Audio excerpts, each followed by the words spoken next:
I wanted to rock with the bonnet today, but if we gonna be Why pink are you bonnet, going back and forth with the camera like that? Wrong for not opening the door for her, or was he right for just leaving? What are you talking about? That's what it is. I don't like how most of these men that I've encountered. I'ma do it straight out the package, straight out the box. She put a gun on you? Yes. I beg your pardon.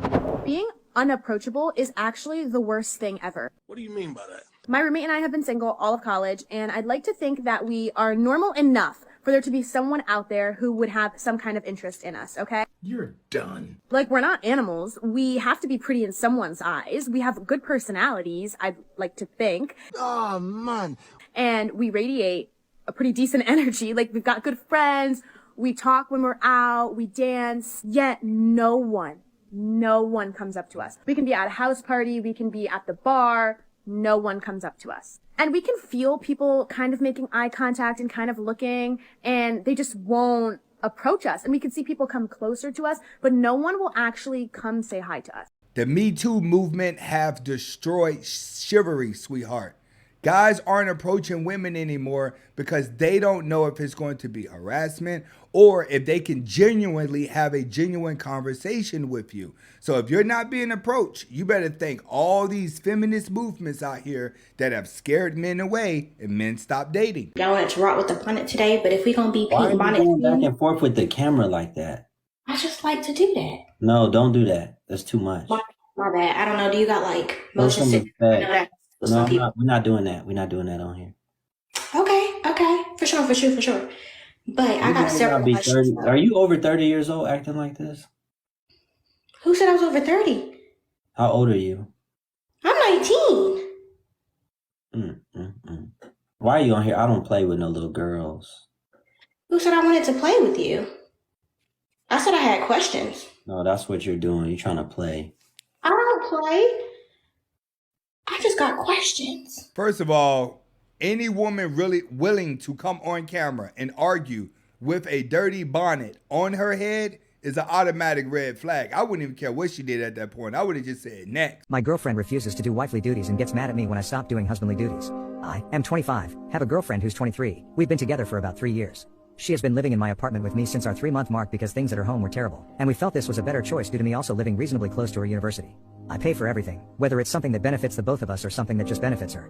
I also have been paying for her university because I make a comfortable amount of money even though I've only been in my career for about 2 years. For the past few months, my girlfriend has thought she shouldn't do anything around the house because that's wifely duties. I asked if she could tidy up around the house since she's free 24/7 because she's on summer break, aside from her part-time that she only works weekends, and she gets upset and says those are wifely duties and that she wasn't going to give me the whole package without a ring. I asked her if she could make me a quick lunch if I'm running late to work or at least put some ingredients in a grocery bag so I can make it at work, and she gives me the same BS about how that's wifely duties. It's even gotten to the point whenever I ask about trying new things regarding intimacy, and she says the same things. It just keeps getting annoying. So yesterday, when I asked if she could pick up my dry cleaning today because I would be working late, and once again, she replied that doing favors like that is for married couples. I lost it. I told her since doing simple tasks was for married couples, then I wouldn't be paying for her next year of university. I wouldn't be funding her activities, letting her use my other car like it's hers, and she would need to start contributing to the house in terms of bills, or she can leave because of course those were things that only husbands did, and I was in fact not her husband. This resulted in her getting upset and claiming that I was manipulative and shouldn't hold things I do for her over her head. I didn't care what she had to say and told her that if she was not going to fix her view on helping her partner out with a simple task, I wouldn't help her either. I then told her that I expected contributions for the bills until then, or I would kick her out. Am I wrong? No, you're not wrong, bud. You just stopped yourself from being taken advantage of. When it comes to women, you give them an inch, they're gonna take a mile. If she's trying to bribe you with marriage, then she's trying to trap you. I don't like how most of these men that I've encountered are in their soft girl era. Like, I miss the part where men became so feminine. And it's really beginning to, because now it's like, dang, I gotta be hard for the both of us. I'm supposed to be in my feminine power. I'm supposed to be masking that, and I can't be in a relationship with you, and I gotta be hard for you too. But this is what you wanted. Remember toxic masculinity? Men need to learn to be more sensitive. You asked for it, now you got it, now you don't appreciate it. It's the same thing with relationships, and it's the same thing with marriage. When women get things too easy, they never appreciate it. She put a gun on you? Yes. It wasn't loaded. In your house? In It my wasn't house. loaded. No. First off, he's the type of person that likes to ignore you. So I'm the type of person that likes to communicate. If I'm bothered, I want to talk to you about it so we can move forward. Got that. I'm talking to him, da-da-da-da-da. He just walks out mid-conversation. All right. Now that probably was the mature thing to do because we was a little elevated, but in that moment it was a little disrespectful to me. So under the TV, there's a safe box, and I was like, "Hey, who you playing with?" You know, I just went and grabbed it right fast, but I did not put a clip in it. Wasn't no bullets in it. It was just there. I just wanted to show and tell, like, stop playing with me. Why you want to interfere in your man? Your having a gun was supposed to do what to him? Intimidate a little bit because he was bothering me. Like I was a little. What are we here for, Mr. Color? What are we doing? Exactly. What are we doing? The moment she even tries to intimidate with you, that's a red flag to leave. Even if she threatened you with sarcasm of doing it, that's your time to leave. Why? Because she keeps warning you, she's doing little stunt, and eventually, if you keep taking her back, y'all keep fighting, she's going to eventually get around to taking you out. There's plenty of girls that are sitting in prison right now because of this. Another scenario, another question. Let's hop into it real fast. So this guy said he was gonna take this girl on a date. It was her first date. He decided to pick her up for the date. And when he got there, she came out and stood by the passenger door and she wouldn't get in. So he was like, "What are you doing? Like, get in the car." She was like, "Can you come open my door?" He was like, "No." He's like, "You can open the door and get in or whatever." She just stood there. She never got in the car. And he was like, "Well, either you get in or I'm about to go." So she didn't get in the car because he wouldn't open the door for her to get into the car. So he decided to go ahead and leave. And he was like, "Well, we had a lot of plans or whatever, but I was not finna get out my car to open the door for her." So he wants to know, was he wrong for not opening the door for her, or was he right for just leaving? Let us know. That man was right for leaving because chivalry is dead. Women have to understand. Start off as friends first. Go along with the flow. Then allow it to build into a relationship.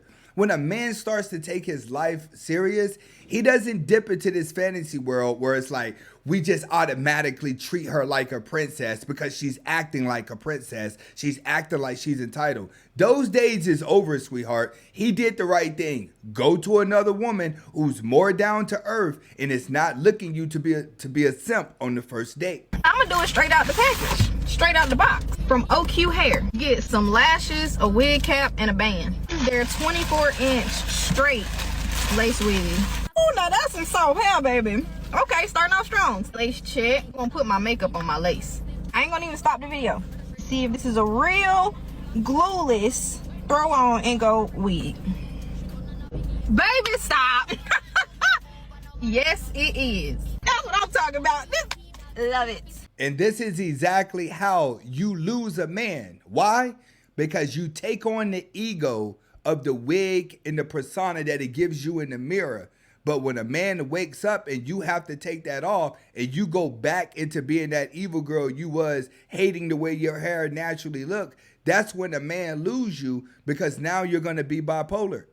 The girls that wear the wigs are always bipolar. One thing I realized when it comes to dating in your late 20s, when you start dating a mature person, it's going to force you to grow the hell up. Someone that was sent to love you correctly is actually going to do that. So if you're not ready for that, or ready to be held accountable, or to apologize when you're wrong, stop looking for the one. Because the one is not about to put up with your shit. And she's absolutely right. A man has to force the woman to mature by being non-reactive to her actions. The less responsive you are to her actions, the more she adapts to you, and you force her to grow up. She's absolutely right. So I uploaded a post to my story yesterday, and it was talking about, should your partner sign a prenup? I said yes, and I guess I upset the gold diggers, because the gold diggers tried to come out to the coldest mortician, y'all. They said, "Oh, you don't trust your woman. You shouldn't have got married to her." It ain't got nothing to do with it. I've been in the funeral industry since I was a child. And I know that one of these days I'm going to have a funeral home empire. I'm just not going to have one funeral home. And I'll be doggone if somebody decides to file a divorce and think that they're entitled to get half of my entities. No. And let me say one more thing. If you ever bring a prenup conversation up to your woman and she gets mad and she says, "Oh, you don't trust me," you need to run and never look back while you're still ahead of the game. Bye. He's right. Men have to work hard in order to achieve success, to be respected by women.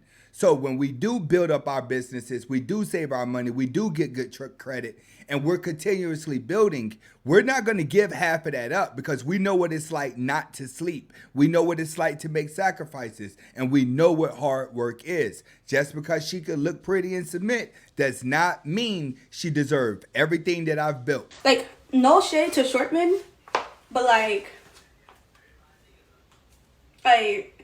you see, like, you know, whatever this is, I think it's like 6'4". That's what I need.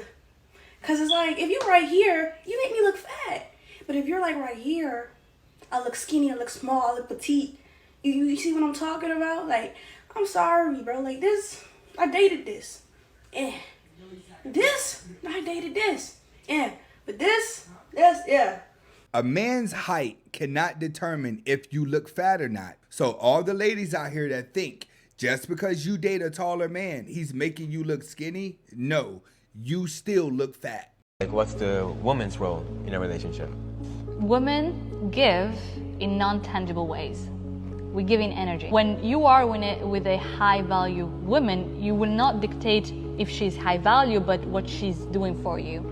You will dictate if she's high value, but the way she makes you feel. So what women bring to the table, most of the time, all of the time, the feminine energy itself is not something that is tangible, it's not something that you can see, it's something that you can feel on an energetic level. And what is a woman's role in a man's life is how good are you able to make this man feel? How respected are you able to make him feel? How confident you're able to make him feel? How much status you would give him? Like, is he proud to walk with you on the street and say, hey, that's my woman? So I believe if you are a woman who is able to give that to a man's life, you nailed it. It's called peace and support. That's ultimately what a man wants, and respect. That's hard for a woman to do. Women don't understand. You can get any man you want to become the best version of himself based off of how you treat him. A man wants a woman on his arm that he's proud to be with. But when women hear this, all they say is, if I take all my clothes off and all the guys want me and I choose this guy, he should be proud to have me because all these other hundreds of guys want me. But what a man is trying to showcase is, I have a woman that's going to give me peace and not stress me out. That's going to look more attractive to a man. My last relationship, we broke up because he asked me to marry him. But then he asked me to sign a prenuptial agreement. And I said, absolutely not. I think that's bogus. I'm not going to sign a piece of paper that says that if you leave me, I get nothing. Like, no, I think that I should have half of everything that you've worked your entire life for. And I think that's fair. This is exactly why the women that do want the prenup never end up married. How long have you guys been together? About 6 months. That's it? It's new? Oh, it's newish. We're friends. Can we talk about this not in front of everyone, Jesse? I'm single. It's complicated. I'm single, guys. I'm single. What? Oh, no. We're really good friends. Talk about embarrassment. Guys, you got to make sure that this woman is really into you. Ladies, y'all be hollering all men ain't just because the man that you like don't like you back. And it doesn't work like that. Y'all be overlooking a lot of good men chasing behind these boys and then getting your feelings hurt. To say that all men ain't it's like, damn, so your daddy wasn't nothing? Neither one of your grandpas wasn't nothing? Cut it out. And if your mindset is that all men ain't shit, then we already know what type of time you on. You're not going to be faithful or loyal to anybody, because why would you be faithful or loyal when all niggas ain't shit? Let that hurt go. One little boy hurt you and now all men ain't nothing. Baby, you can never be a good woman if you do not see the value in good men. Where women go wrong is that it takes them being hurt 5 or 6 times before they wake up. One thing about a man, when he gets hurt one time, that he changes up completely. I don't have to give no explanations to no goddamn body. If you understand, you understand. Nah, And what are you that's talking it. about? Like, that's how what it is. insensitive is that? You That's so not goddamn insensitive. big-headed and arrogant. You around here creating babies all over the globe, dropping them off household to household. All and over you the globe? What are you ignorant talking enough about? to not actually be able to tell my mama, tell my brother. You should answer them. I will talk to whoever when I'm ready. So here it is. I told a person who needed to know the most. and that's Kendra. It's my mama and it's I my brother, and I understand feel like Jocelyn, that's gonna determine the longevity of our marriage. You need to talk to my mama, you need to talk to my brother, and you need to let them know what's going on. That's how you get it in check, though, man. When they try to get loud with you, you saw how he stood there? You got to learn how to stand your ground. Big shout outs to Young Jock. So let me tell you something before I go to bed, because I'm practicing going to bed early and on time. This right here is the year of the housekeeper, okay? If you are a single parent, period, okay, man or woman, this is the year of the housekeeper. Hire her, call them, baseboards. This is spring cleaning, kitchen, dishes, vacuuming the floor, washing and folding clothes, cleaning the bathrooms. This is the year of the housekeeper. Release yourself from the pressure, release yourself from the frustration, release yourself from the migraine headaches, release yourself. This is the year of the housekeeper. If she comes once or twice a week, adjust, you might have 2 or 3 children, whatever it is that you need, release yourself, okay? It is okay. It is okay. You cannot do everything. You cannot do everything. Take the stress, relief, the pressure off of you today, tomorrow. Get on it. Hire your housekeeper. Sunshine approved. I don't know if she understands that since the vid, housekeeping has gone through the roof. No, sweetheart, you're going to have to take your responsibilities as an adult, because that price is going to get a little hefty. And if you could afford all of that, you wouldn't even be going through the stress that you're going through. Women, you just have to face the fact that there's a lot comes with having kids, that you got to kind of start choosing being a single mother wisely. Now, I know in certain circumstances out there, a lot of you women were married and got a divorce. But if you've never been married and you're just a baby mama, you ain't got nobody to blame for nothing.